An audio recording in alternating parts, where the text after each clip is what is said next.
Сәлем достар, қалдарыңыз қалай? Сіздермен бірге Дәулетияр қызы Индира. Мен сіздермен өкше жарылса не істеу керек деген құпиямен бөлісетін боламын.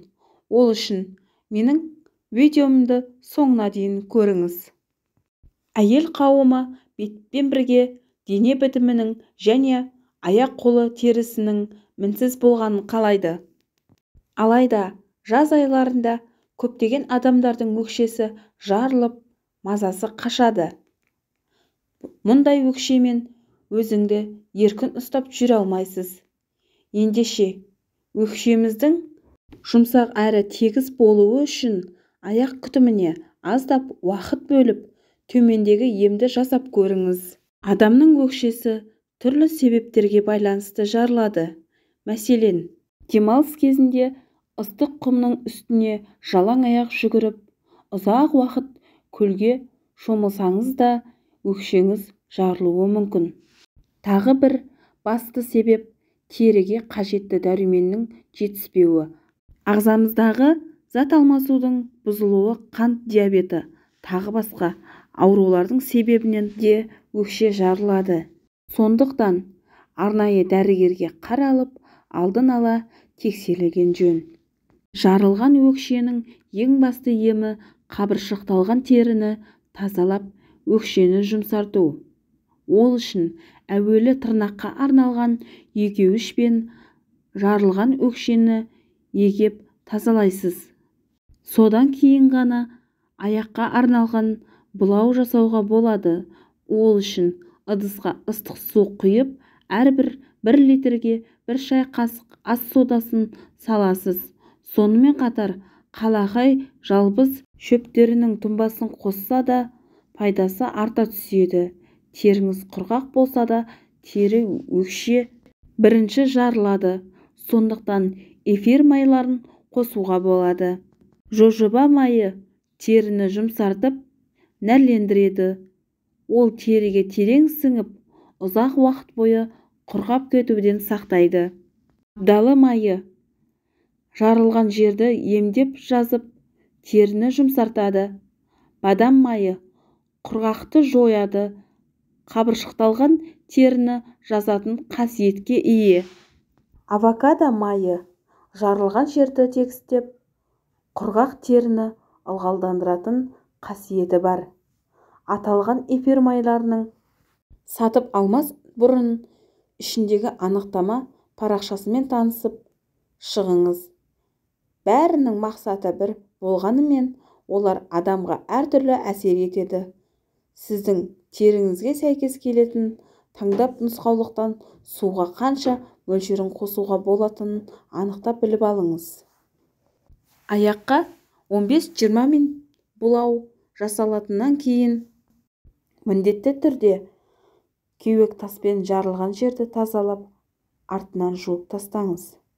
Содан соң аяққа арналған крем жағыңыз, немесе жожоба майын жағыңыз. Бұлау бір дегенде ойыңыздағыдай нәтиже бермеуі мүмкін. Сондықтан бұл бұлауды уақытылы күн сайын жасап тұрыңыз. 5-7 рет жасалған бұлаудан кейін өкшеңіз тегістеліп, жұмсара бастайды. Сұлу өкшеге қол жеткіземін десеңіз, бастаған ісіңізді аяқтаңыз, қалдырмаңыз. Бір жайт, өкшенің жарылуына не себеп болады? Өкшенің жарылуына күтім жасамағаннан деп қателеспеңіз. Ол белгілі бір аурулардың пайда болуынан белгі береді. Егер ағзаға омега майлы қышқылы мен дәрумен жетіспесе, онда теріңіз құрғап, өкше тілімденіп жырылады екен. Сонымен қатар бауыр, қалқанша без, бүйрек жетімсіздігі, варикоз аурулары мазаласа да тері құрғайды. Оған қоса глюкоза мен инсулиннің көптігі де терінің құрғауына себеп болады. Өкшенің жарылуына аяғыңызды жарақаттап алғаннан жағымсыз иістен пайда болады. Бұл кезде өкше қабыршақталып жырыла бастайды. Алдымен қышыманы емдеу керек. Ол үшін дәріханада сатылатын бактерияға қарсы сұйықтық емді қолданудан алатын аяғыңызды сол қосылған сумен тазалап жуасыз. Сүлгімен мұқият сүртіп таза ауада кептіресіз. Эндокриндік ауру кезінде де өкше жарылады. Егер сіз қант диабетімен ауыратын болсаңыз, онда ағзаға сусызданып, салдарынан тері құрғайды, өкше жарылғыш тілімденіп шыға келеді. Қант диабетімен ауыратындарға үзбей арнайы дәрі ішіп жүру керек. Бұл дәрі ауруыңызды емдеп қана қоймайды, сонымен қоса терінің саулығын сақтайды, теріні түрлі бактериялардан, микробтан қорғайды. Және тағы айта кетерлік, тазалықты дұрыс сақтамағаннан болады. Күніне бетіңізді, қолыңызды жуғандай, аяғыңызды да сабынмен жуу керек. Шұлықты да жиі ауыстырып тұру маңызды. Жеке тазалықты сақтау кез келгенімізге маңызды. Өйткені қолың, тістің тазалығы бүкіл ағзамыздың саулығына жауап береді.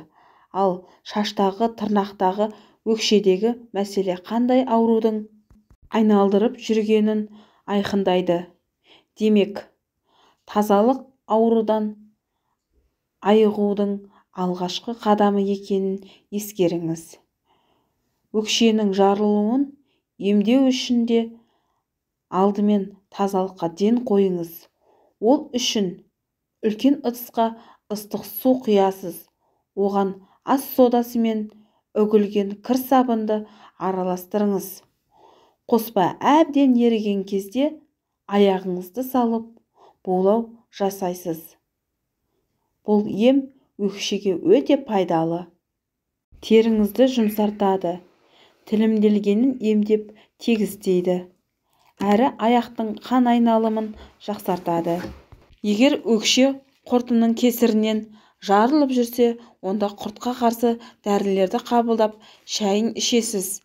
Ең дұрысы, дәрігерге қаралып, сараптама жасатыңыз. Нақтылап алған соң, тұрақты емін қабылдап, аз күнде оң нәтижесіне көз жеткізесіз. Дәрумен мен минералды заттардың жетіспеушілігі де өкшенің тілімдеп жарылуына себеп болады. Ағзаға А, В, С, Е дәрумендері мен микроэлементтер жетіспесе, өкше жарылып бастайды. Оның орнын толтыру үшін дәріханадан дәрумендер мен жиынтығын сатып алып ішіңіз.